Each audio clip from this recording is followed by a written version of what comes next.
ರಾಜ್ಯ ಬಿಜೆಪಿಯಲ್ಲಿ ಭರ್ಜರಿ ಸರ್ಜರಿ ಮಾಡೋದಕ್ಕೆ ಹೈಕಮಾಂಡ್ ಅಂತೂ ಇಂತೂ ಮನಸ್ಸು ಮಾಡಿರೋದ್ರ ಬಗ್ಗೆ ನಿಮ್ಮ ಪಬ್ಲಿಕ್ ಟಿವಿ ಹಲವು ಎಕ್ಸ್ಕ್ಲೂಸಿವ್ ಡೀಟೇಲ್ಸ್ ಕೊಡ್ತಾ ಇತ್ತು. ಅದರ ಮುಂದುವರೆದ ಭಾಗವಾಗಿ ಸರ್ಜರಿ ಅಂದ್ರೆ ಯಾವ ರೀತಿ ಸರ್ಜರಿ, ಆಮೇಲೆ ಯಾರ್ಯಾರಿಗೆ ಕೊಡ್ಲಾಗುತ್ತೆ, ಯಾರಿಗೆ ಅದೃಷ್ಟ ಒಲಿಯುತ್ತೆ ಬಿಜೆಪಿಯಲ್ಲಿ ಅನ್ನೋದ್ರ ಡೀಟೇಲ್ಸು.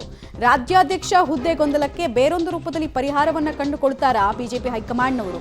ರಾಜ್ಯ ಬಿಜೆಪಿಯ ಪ್ರಮುಖರಿಂದ ಅಭಿಪ್ರಾಯ ಸಂಗ್ರಹಿಸೋ ಕೆಲಸ ಆಗಿದೆ. ನಿಮ್ದೇನ್ ಹೇಳ್ರಪ್ಪ ಅಂತ ಕೇಳಿದ್ದಾರೆ ಕೆಲವ್ರ ಹತ್ರ. ವಿಜೇಂದ್ರ ಬದಲಾವಣೆಯ ರಿಸ್ಕ್ ಈ ಕ್ಷಣಕ್ಕೆ ಬೇಡ ಅಂತ ಅಳೆದು ತೂಗಿ ನಿರ್ಧಾರಕ್ಕೆ ಬರೋ ಸಾಧ್ಯತೆ ದಟ್ಟವಾಗಿದೆ. ಅದರ ಬದಲಾಗಿ ವಿಪಕ್ಷ ನಾಯಕನ ಸ್ಥಾನಕ್ಕೆ ಸರ್ಜರಿ ಮಾಡೋದಕ್ಕೆ ಹೈಕಮಾಂಡ್ ಚಿಂತನೆಯನ್ನ ನಡೆಸ್ತಾ ಇದೆಯಂತೆ.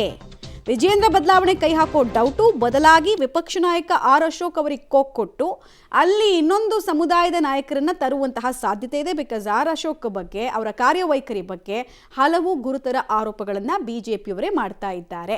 ಸೂತ್ರ ಒಂದು ಏನಿದೆ ಹಾಗಾದ್ರೆ? ಅಧ್ಯಕ್ಷ ಮತ್ತು ವಿಪಕ್ಷ ಸ್ಥಾನಕ್ಕೆ ಲಿಂಗಾಯತ ಮತ್ತು ಒಬಿಸಿ ಕಾಂಬಿನೇಷನ್ ಅನ್ನ ವರ್ಕ್ ಮಾಡಬಹುದಾ ಅನ್ನೋದನ್ನ ಕೂಡ ಇಲ್ಲಿ ಪರಾಮರ್ಶೆ ಮಾಡುವಂತಹ ಕೆಲಸವನ್ನು ಮಾಡ್ತಾ ಇದ್ದಾರೆ. ಹಾಗಾದ್ರೆ ಯಾರಿದ್ದಾರೆ? ಈಗ ನಮಗೆ ಗೊತ್ತಿದೆ, ಪ್ರಸ್ತುತ ಇರೋದು ವಿಜಯೇಂದ್ರ ಅವರು. ಸೊ ಅವರಿಗೆ ಇನ್ನೊಂದು ಎಕ್ಸ್ಟೆನ್ಷನ್ ಅಥವಾ ಇನ್ನೊಂದು ಅವಧಿಗೆ ಅವಕಾಶವನ್ನ ಕೊಟ್ಟು ಸುನೀಲ್ ಕುಮಾರ್ ಅವರನ್ನ ಆರ್ ಅಶೋಕ್ ಅವರ ಸ್ಥಾನಕ್ಕೆ ತರಬಹುದು ಅಂತ. ಯಾಕಂದ್ರೆ ಒಂದು ಸ್ಟ್ರಾಂಗ್ ಅಪೋಸಿಷನ್ ದನಿನೇ ಇಲ್ಲ ವಿಧಾನಸಭೆಯಲ್ಲಿ. ಬರೀ ಕಾಂಗ್ರೆಸ್ನವರ ಆರ್ಭಟ ಮಾತ್ರ ನಮಗೆ ಕಾಣಿಸುತ್ತೆ. ಸುನೀಲ್ ಕುಮಾರ್ ತಕ್ಕ ಮಟ್ಟಿಗೆ ತುಂಬ ಪ್ರಿಪೇರ್ ಹಾಕೊಂಡು ಬರ್ತಾರೆ. ಸೊ ಅವರಿಗೆ ಇವರಿಬ್ಬರ ಕಾಂಬಿನೇಷನ್ ಅಲ್ಲಿ ವರ್ಕ್ ಮಾಡಬಹುದು ಅನ್ನೋದನ್ನ ನೋಡ್ತಾ ಇದ್ದಾರೆ. ಸೂತ್ರ ಎರಡು, ರಾಜ್ಯ ಕೋರ್ ಕಮಿಟಿಗೆ ಕೇಂದ್ರ ಸಚಿವ ವಿ ಸೋಮಣ್ಣ ಅವರಿಗೆ ಅವಕಾಶವನ್ನು ಮಾಡಿಕೊಡ್ಲಾಗತ್ತಾ ಅಂತ. ನೆನಪಿರಲಿ, 2023ರಿಂದ ರಾಜ್ಯ ಕೋರ್ ಕಮಿಟಿಯ ಸ್ಟ್ರಕ್ಚರ್ ಚೇಂಜ್ ಆಗಿಲ್ಲ, ಸೇಮ್ ಇದೆ, ಬದಲಾವಣೆ ಆಗೇ ಇಲ್ಲ. ಈಗ ವಿ ಸೋಮಣ್ಣ ಅವ್ರಿಗೆ ಅವಕಾಶ ಮಾಡೋದ್ರ ಮೂಲಕ ಒನ್ ಆಫ್ ದ ಸೀನಿಯರ್ ಲೀಡರ್ಗೆ ನಾವು ಮಣೆ ಹಾಕಿದ್ವಿ ಅಂತ ತೋರಿಸಬಹುದು.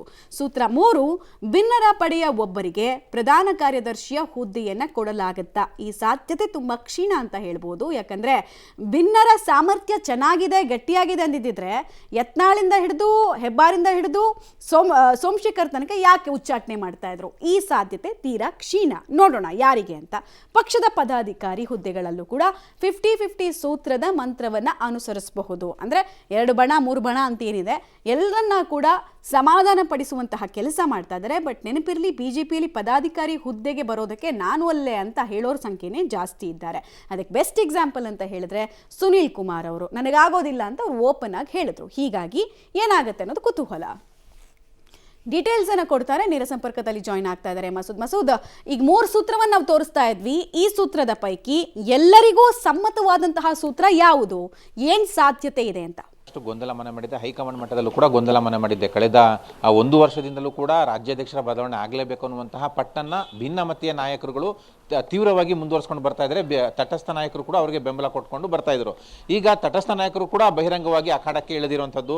ಇತ್ತೀಚೆಗಷ್ಟೇ ಭಿನ್ನಮತೀಯರ ಸಭೆಯಲ್ಲಿ ವಿ ಸೋಮಣ್ಣ ಅವರೇ ಗುರುತಿಸಿಕೊಂಡು ಒಂದು ರೀತಿಯಲ್ಲಿ ಗಮನ ಸೆಳೆದಿದ್ರು. ಹೈಕಮಾಂಡ್ಗೂ ಕೂಡ ಒಂದು ಸಂದೇಶ ಹೋಗಿದೆ.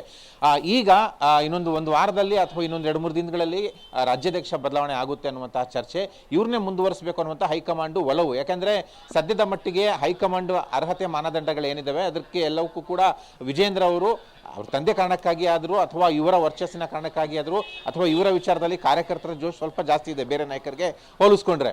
ಹಾಗಾಗಿ ಇವ್ರನ್ನೇ ಮುಂದುವರಿಸಬೇಕು ಅನ್ನುವಂಥ ಒಲವಿದೆ. ಆದರೆ ಸಾಕಷ್ಟು ಗೊಂದಲಗಳು, ಜೊತೆಗೆ ತಟಸ್ಥರು ಭಿನ್ನಮತೀಯರು ಅಸಮಾಧಾನ ವ್ಯಕ್ತಪಡಿಸ್ತಾ ಇರುವಂಥದ್ದು, ವಿಜೇಂದ್ರ ಅವರನ್ನ ಮುಂದುವರಿಸಿದ್ರೆ ಸಹಕಾರ ಕೊಡಲ್ಲ ಅನ್ನುವಂಥ ಸಂದೇಶವನ್ನು ಕೊಟ್ಟಿರುವಂಥದ್ದು, ಇವೆಲ್ಲವನ್ನು ಕೂಡ ಅಳೆದು ತೂಗಿ ಹೈಕಮಾಂಡ್ ಅವರು ಒಂದು ಚಿಂತನೆ ಮಾಡ್ತಾ ಇದ್ದಾರೆ. ವಿಜೇಂದ್ರ ಅವರನ್ನ ಮುಂದುವರಿಸುವಂಥದ್ದು ಲಿಂಗಾಯತ ಕಾಂಬಿನೇಷನ್, ಜೊತೆಗೆ ವಿರೋಧ ಪಕ್ಷದ ನಾಯಕರನ್ನ ಬದಲಾವಣೆ ಮಾಡಿದ್ರೆ ಯಾವ ರೀತಿ ಇರುತ್ತೆ ಅನ್ನುವಂತಹ ಚಿಂತನೆ ಕೂಡ ಮಾಡ್ತಾ ಇದ್ದಾರೆ. ಆರ್ ಅಶೋಕ್ ಅವರ ಬದಲಿಗೆ ಸುನೀಲ್ ಕುಮಾರ್ ಅವ್ರನ್ನ ತಂದ್ರೆ ಒಂದು ರೀತಿಯಲ್ಲಿ ತಟಸ್ಥರು ಕೂಡ ಸುಮ್ಮನಾಗ್ತಾರೆ, ಭಿನ್ನಮತೀಯರು ಕೂಡ ಒಂದು ಮಟ್ಟಿಗೆ ಅವರ ಸ್ವರ ಕೂಡ ಏರೋದಿಲ್ಲ, ಕಡಿಮೆ ಆಗುತ್ತೆ ಅನ್ನುವಂಥ ಒಂದು ಲೆಕ್ಕಾಚಾರ. ಜೊತೆಗೆ ವಿ ಸೋಮಣ್ಣ ಅವರನ್ನು ಕೂಡ ಕೋರ್ ಕಮಿಟಿನಲ್ಲಿ ಒಂದು ಸ್ಥಾನಮಾನ ಕೊಡಬೇಕು, ಕೋರ್ ಕಮಿಟಿಗೆ ಸೇರಿಸ್ಕೋಬೇಕು ಅನ್ನುವಂಥ ಲೆಕ್ಕಾಚಾರ ಇದೆ. ಇನ್ನೂ ಕೂಡ ಇದು ಜಾರಿಯಾಗುತ್ತೆ ಇಲ್ಲೋ ಗೊತ್ತಿಲ್ಲ. ಆದ್ರೆ ಆ ಥರದೊಂದು ಚಿಂತನೆ ಕೂಡ ನಡೀತಾ ಇರುವಂಥದ್ದು. ಇನ್ನು ಭಿನ್ನಮತೀಯ ಒಬ್ಬ ನಾಯಕರಿಗೆ ಪ್ರಧಾನ ಕಾರ್ಯದರ್ಶಿಯಾಗಿ, ಜೊತೆಗೆ ಪದಾಧಿಕಾರಿಗಳಲ್ಲಿ ಬೇರೆ ಬೇರೆ ಹುದ್ದೆಗಳನ್ನ ಭಿನ್ನಮತೀಯ ನಾಯಕರಿಗೂ ಕೂಡ ಕೊಡುವಂತ ವಿಚಾರ. ಈ ವಿಚಾರವನ್ನ ಕಳೆದ ವರ್ಷ RSS ನವರು ಸಭೆ ಮಾಡಿದಾಗ ಸಂಧಾನ ಸಭೆ ಪ್ರಸ್ತಾಪವನ್ನು ಇಟ್ಟಿದ್ರು. ಹಾಗಾಗಿ ಹೈಕಮಾಂಡ್ ಇವೆಲ್ಲವನ್ನು ಕೂಡ ಅಳೆದು ತೂಗಿ ಏನ್ ತೀರ್ಮಾನ ಮಾಡುತ್ತೆ ಅಂತ ಕಾದು ನೋಡ್ಬೇಕು. ಯಾವ್ದು ಜಾರಿ ಆಗುತ್ತೆ, ಯಾವ್ದು ಜಾರಿ ಆಗಲ್ಲ, ಹೈಕಮಾಂಡ್ ತೀರ್ಮಾನ ಬೇರೆ ರೀತಿ ಇರುತ್ತೆ ಅಂತ ಕಾದು ನೋಡ್ಬೇಕಾಗುತ್ತೆ. ಥ್ಯಾಂಕ್ ಯು ಮಸೂದ್, ತಮ್ಮೆಲ್ಲ ಮಾಹಿತಿಗಾಗಿ ಧನ್ಯವಾದ. ಬಿಜೆಪಿನಲ್ಲಿ ಸಾಮಾನ್ಯ Vokkaliga plus Lingayat combination work out ಆಗುತ್ತೆ ಯಾವಾಗಲೂ. ಅಶೋಕ್ ಅವ್ರನ್ನ ರಿಪ್ಲೇಸ್ ಮಾಡ್ತೀವಿ ಅಂತಂದ್ರೆ ಒಕ್ಕಲಿಗ ಕಮ್ಯುನಿಟಿ ಅವ್ರಿಗೆ ಅನ್ಯಾಯ ಆಯ್ತು ಅಂತಾನು ಧ್ವನಿ ಹೇಳಬಹುದು. ಬಟ್ ಅವ್ರೇನ್ ಅನ್ಕೊಳ್ತಿದಾರೆ ಅಂದ್ರೆ ಕುಮಾರಸ್ವಾಮಿ ಅವರು ಇದಾರೆ ನಮ್ಮ ಜೊತೆಗೆ ಹೇಗಿದ್ರು, ಸೊ ಮ್ಯಾಚ್ ಮಾಡ್ದಂಗೆ ಆಗುತ್ತೆ ಶಾಶ್ವತ ಅಂತಕ್ಕಂಥದ್ದು ಒಂದು ಪ್ರಶ್ನೆ ಆಗುತ್ತೆ. ಸೊ ನೋಡೋಣ ಏನ್ ಮಾಡ್ತಾರೆ ಅಂತ.